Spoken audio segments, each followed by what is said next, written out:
Hello friend, स्वागत है आपका अपना यूट्यूब चैनल विनीत एजुकेशन पे। मध्यकालीन भारत का सेकंड अध्याय महमूद गजनवी। तो चलिए शुरू करते हैं। यदि आप हमारे यूट्यूब चैनल पे पहली बार आए हैं तो इसे जल्द से जल्द सब्सक्राइब कर लें, क्योंकि इस तरह का बेनिफिशियल वीडियो हमेशा आते रहेगा जिससे आप लोग को काफ़ी बेनिफिट पहुँचेगी। तो चलिए शुरू करते हैं। फर्स्ट है, भारतीय उपमहाद्वीप का लेख लिखने का कार्य गजनवी के सुल्तान महमूद द्वारा किस विद्वान को सौंपा गया था? तो गजनवी ने 11वीं शताब्दी में अलबरूनी को अपने साथ भारत लाया था। उसने किताब उल हिंद की रचना की। इसे तहकीके हिंद के नाम से जाना जाता है। उसने तत्कालीन भारत की जो सामाजिक एवं सांस्कृतिक जीवन है उसकी जानकारी इस पुस्तक से मिलती है। और महमूद गजनवी ने अलबरूनी को ही भारतीय उपमहाद्वीप का लेख लिखने का कार्य सौंपा था। तो इस प्रश्न का उत्तर हो जाएगा अलबरूनी। इसका राइट आंसर सी हो जाएगा। नेक्स्ट है, हिंदू शाही शासक का कौन सा शासक तुर्कों से बार बार पराजित होने के कारण आत्महत्या कर लिया था? महमूद गजनवी एक तुर्क मुसलमान था। इसने बार बार हिंदू शाही शासक पर आक्रमण किया और महमूद जीत भी जाता था। इससे अपमानजनक समझते हुए हिंदू शाही वंश के जो शासक थे उस समय तत्कालीन जयपाल, तो जयपाल क्या करता है, आत्महत्या कर लेता है। जयपाल अपने निरंतर पराजय से इतना अपमानजनक महसूस करता है कि अंत में क्या करता है, आत्महत्या कर लेता है। तो इसे आप ध्यान रख सकते हैं। इसका राइट आंसर हो जाएगा डी जयपाल। नेक्स्ट है, निम्नलिखित में से कौन गजनी साम्राज्य का संस्थापक था? तो गजनी वंश का संस्थापक अल्पतगिन था। अल्पतगिन अब्दुल जो मलिक है उसका दास था। इसे आप ध्यान रख सकते हैं। इसका राइट आंसर हो जाएगा अल्पतगिन, ये इसका राइट आंसर हो जाएगा। नेक्स्ट है, निम्नलिखित पुस्तकों एवं लेखकों को सुमेलित कीजिए। यहाँ पे सुमेलित करने बोल रहा है। फिरदौसी फिरदौसी गजनवी के दरबार में रहने वाला एक महत्वपूर्ण लेखक था। शहनामा के लेखक जो हैं वो फिरदौसी ही थे, जो फारसी भाषा में लिखा गया था। इस पुस्तक को अफगानिस्तान के महाभारत के नाम से जाना जाता है। तो इसका राइट आंसर हो जाएगा, ये से मिल जाएगा। अलबरूनी अलबरूनी ने किताबुल हिंद की रचना की, जिसे तहकीके हिंद के नाम से जाना जाता है। इसने तत्कालीन जो सामाजिक एवं सांस्कृतिक जीवन है उसकी जानकारी इस पुस्तक से मिलती है। तो इसका हो जाएगा किताबुल बी से। उत्वी गजनवी के इतिहासकार जो थे दरबारी इतिहासकार थे। इसने किताबुल यामिनी तथा तारीख यामिनी की रचना की थी। तो इसका हो जाएगा किताबुल यामिनी। किताबुल यामिनी। अब है बैहाकी, तो ये भी गजनवी के दरबारी इतिहासकार थे। इसने सुबुक्तगिन है उसका इतिहासकार थे, इतिहास लिखे थे, तारीख सुबुक्तगिन। तो इसका हो जाएगा तारीख सुबुक्तगिन। तो इस तरह से इसका ध्यान रख सकते हैं। नेक्स्ट है, पुराणों का अध्ययन करने वाला प्रथम मुसलमान कौन था? तो पुराणों का जो अध्ययन है उसको करने वाला प्रथम मुसलमान अलबरूनी ही था। इसे गजनवी ने 11वीं सदी में अपने साथ भारत लाया था। तो इसे आप ध्यान रख सकते हैं। इसका हो जाएगा अलबरूनी नहीं है। इसका राइट आंसर हो जाएगा ई, इसमें से कोई नहीं। बगदाद के खलीफा ने महमूद गजनवी को कौन सी उपाधि दी थी? तो बगदाद के खलीफा अल कादिर बिल्ला ने जो गजनी है गजनवी को दो उपाधियां दी थी। एक तो दिया था यामिन उल दौला का, यामिन उल दौला का। इसका ये हो जाएगा यामुन दौला। इसका मतलब है कि साम्राज्य का दाहिना हाथ। तथा दूसरा जो उपाधि दिया था वो यामिन उल मिल्लाह का, यानी मुसलमानों का संरक्षक कहा था। तो इसका राइट आंसर हो जाएगा ए एवं बी दोनों, यानी ई हो जाएगा, एक से अधिक। नेक्स्ट है, किसने एक तरफ संस्कृत मुद्रा लेख के साथ चांदी के सिक्के निर्मित किए थे? तो संस्कृत मुद्रा लेख के साथ गजनवी ने चांदी के सिक्के जारी किए थे। तो इसका हो जाएगा महमूद गजनवी, सी इसका राइट आंसर हो जाएगा।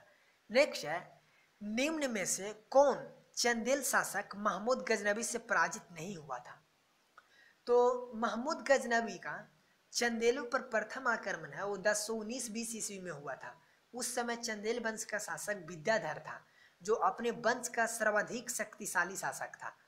उसने क्या किया कि महमूद गजनवी ने इस आक्रमण को विफल कर दिया था। महमूद गजनवी के इस आक्रमण को विफल कर दिया था और ऐसा करने वाला एकमात्र शासक था जिसने गजनवी को सफल नहीं होने दिया था। तो इसका राइट आंसर हो जाएगा, मैंने अभी बताया, चंदेल शासक विद्याधर। तो इसमें नहीं है, इसका राइट आंसर हो जाएगा इसमें से कोई नहीं। नेक्स्ट है, निम्न कथन में कौन सा कथन है वो सही है। कथन ये है, महमूद गजनवी ने भारत पर पहला सफल आक्रमण है वो सुल्तान के विरुद्ध किया था। तो ये बिल्कुल गलत हो जाएगा। जो प्रथम सफल आक्रमण है वो पंजाब के हिंदुशाही शासक जयपाल के विरुद्ध किया था। तो कथन एक गलत हो जाएगा। कथन दो है, सुल्तान की उपाधि धारण करने वाला, यहाँ पे मुल्तान कर दिया, यहाँ पर सुल्तान होगा। सुल्तान की उपाधि धारण करने वाला प्रथम शासक सुबुक्तगिन था। तो ये भी गलत हो जाएगा क्योंकि सुल्तान की उपाधि धारण करने वाला प्रथम जो शासक था वो गजनवी था, महमूद गजनवी। तो ये भी कथन दो भी गलत हो जाएगा। कथन तीन है, सोमनाथ मंदिर लूटकर जाने के क्रम में महमूद पर जाटों ने आक्रमण किया था। तो ये बिल्कुल सही हो जाएगा। जाटों ने आक्रमण किया था जब सोमनाथ मंदिर को लूटकर जा रहा था, तो महमूद गजनवी। तो ये बिल्कुल सही हो जाएगा, 3 ऑप्शन। 4 है कि महमूद गजनवी की मृत्यु 1027 ईस्वी में हुआ था। तो ये भी गलत हो जाएगा क्योंकि महमूद गजनवी का जो मृत्यु हुआ था वो 1030 ईस्वी में हुआ था। तो इसका कथन हो जाएगा केवल 3 सही, यानी डी इसका राइट आंसर हो जाएगा। नेक्स्ट है, निम्नलिखित में से कौन प्रमुख व्यक्ति महमूद गजनवी के दरबार में नहीं रहते थे। तो अलबरूनी, ये बिल्कुल मैंने बताया था। फिरदौसी भी रहते थे। अबुल फजल जो है वो मुगल दरबार में रहते थे, ये बिल्कुल गलत हो जाएगा। और फारूकी, ये भी बिल्कुल गलत हो जाएगा, यानी इसका राइट आंसर हो जाएगा ई हो जाएगा। इसमें से कोई नहीं आया, एक से अधिक। महमूद गजनवी का भारत पर आक्रमण करने का मुख्य उद्देश्य क्या था। तो महमूद गजनवी का भारत पर आक्रमण करने का मुख्य उद्देश्य था वो धन की प्राप्ति करना था और यहाँ से धन ले जाकर मध्य एशिया में इसका साम्राज्य था वहाँ शासन को मजबूत करना था। ध्यान दीजिएगा, महमूद गजनवी का कहीं से भी साम्राज्य विस्तार करने का उद्देश्य नहीं था। तो इसका राइट आंसर हो जाएगा केवल धन को प्राप्त करना, यानी सी। नेक्स्ट है, भारतीय इतिहास में किसके लुटेरे एवं बुतकीसन यानी मूर्ति भंजक कहा गया। तो जब गजनवी ने छठी आक्रमण किया था, वो छठा आक्रमण किया था आनंदपाल के विरुद्ध, तो आनंदपाल हार जाता है और यहीं से जो धन लूटने के साथ साथ इसका ध्यान है वो मूर्ति भंजक के रूप में बदल जाता है।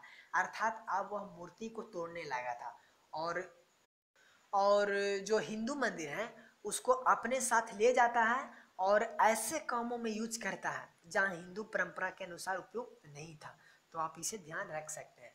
तो इसका राइट आंसर हो जाएगा महमूद गजनवी। मोहम्मद नहीं होता, महमूद गजनवी होता है। नेक्स्ट है कि महमूद गजनवी का सोमनाथ मंदिर पर आक्रमण करने के समय वहाँ का शासक कौन था। तो महमूद गजनवी का 16वां आक्रमण है वो 1025 ईस्वी में सोमनाथ मंदिर पर हुआ था और इस टाइम यहाँ का शासक था भीमदेव प्रथम और यहीं से काफ़ी धन अर्जित करता है। तो इसे आप ध्यान रख सकते हैं, भीमदेव प्रथम। इसका राइट आंसर ये हो जाएगा। नेक्स्ट है, निम्नलिखित में से किस लेखक को पूर्व के होमर की उपाधि दी गई थी।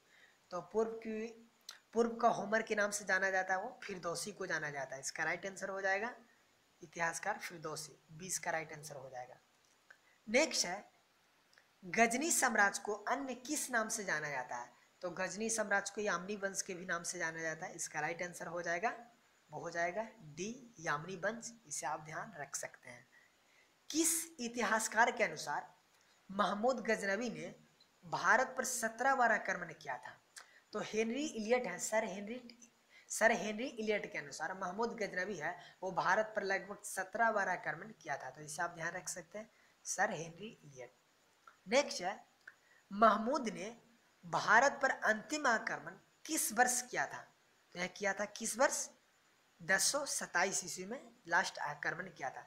जब सोमनाथ मंदिर को लूटकर 1025 ईस्वी में जा रहा था तब जाटों से गजनी का मुकाबला होता है और जाटों से जब संघर्ष होता है तो जाटों ने उसके कई घोड़े को पकड़ लेता है और बहुत सारा सोने हैं वो छीन लेता है। इसी कारण एक बार पुनः गजनी है वो गजनवी है वो भारत आता है और 1027 ईस्वी में जाटों से बदला लेता है और फिर भारत से लौट जाता है। और 1027 ईस्वी के बाद है 1030 ईस्वी में गजनवी की मृत्यु हो जाती है और 1027 ईस्वी में महमूद गजनवी का यह लास्ट आक्रमण होता है। तो इसका राइट आंसर बी हो जाएगा। नेक्स्ट है, यह अकेला ऐसा हिंदू था जिसने मुसलमानों को सफलतापूर्वक प्रतिरोध किया था। तो चंदेल शासक विद्याधर ने ऐसा किया था, इसे मैं पहले भी बता चुका हूँ। चंदेल शासक विद्याधर, इसका राइट आंसर बी हो जाएगा। नेक्स्ट है, महमूद गजनवी के 1000 ईस्वी में पंजाब के किस हिंदू शासक पहली बार आक्रमण किया था? तो इसका राइट आंसर हो जाएगा ये। गजनवी को भारत पर पहला जो आक्रमण है वो 1000 ईस्वी में हिंदू जो पंजाब के हिंदू शाही शासक है जयपाल, उसके विरुद्ध किया था। तो इसका राइट आंसर ये हो जाएगा। नेक्स्ट है और लास्ट क्वेश्चन है कि अलबरूनी ने किस भाषा में तहकीके हिंद की रचना किया था? तो अलबरूनी ने तहकीके हिंद की रचना है वो अरबी भाषा में किया था और जिसे किताबुल हिंद के नाम से भी जाना जाता है। तो इसका राइट आंसर हो जाएगा बी, अरबी भाषा। तो आज का 20 क्वेश्चन पूरा हो गया। आई होप आप लोग के सीरीज काफ़ी पसंद आया हो। आपको वीडियो अच्छी लगी है, मेहनत अच्छी लगी है तो प्लीज़ जल्दी से इस वीडियो को लाइक कीजिए, दोस्तों के पास शेयर कीजिए और इस चैनल को जरूर सब्सक्राइब कीजिए। चलिए नेक्स्ट वीडियो में मिलते हैं। Thank you.